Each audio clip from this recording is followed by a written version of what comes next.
Hello, I'm Ksenia, and today we're going to be talking about the tragic Ethiopian floods that occurred in 2006. In August 2006, the regions of Dire Dawa experienced severe flash flooding after months of severe drought. Floods are relatively common in Ethiopia, especially from June to September when rains peak during the main rainy season. The cause of the flooding in 2006 were heavy torrential rains that caused flash floods along numerous rivers, even causing banks to burst. As previously mentioned, the storms that caused the flooding in Ethiopia were flash floods. Flash floods are violent convection storms of a brief duration falling over a small area. They are the results of heavy rains over a short duration of time. Typically, they quickly form from excess rain falling upstream watersheds and gush downstream with massive concentration, speed, and force. More recently, in the first decade of the 21st century, Ethiopia has been subjected to increased frequency of flash floods, especially the town of Dawa. Research shows that there is not much evidence of climate-driven change that caused the magnitude of the floods.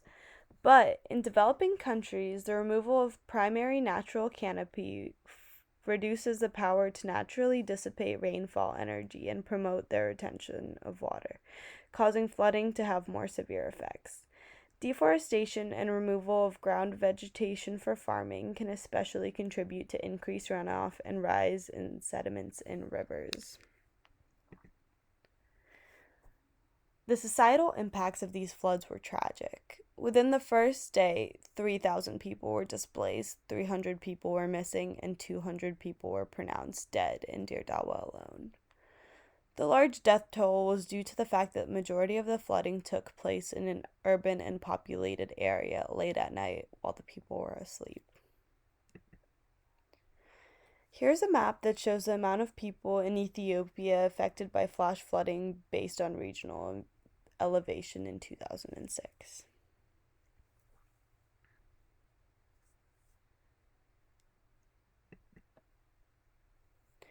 Flash floods pose many constraints to economic growth and development of low-income countries such as Ethiopia. As one can assume, the local community had experienced severe loss after the flood, as they not only lost many people, but also had severe loss of crops and structures such as businesses and housing. Ethiopia took some prevention activities with the help of humanitarian groups in 2006. They planned to build flood protection dams, food mitigation activities, including construction of gabions, ditch sweepers, and green development projects. Unfortunately, to this day, Ethiopia still experiences loss from flash flooding, and most recently they experienced a flood in August 2021. But they're constantly improving techniques and activities that will prevent the impacts of flooding. Thank you.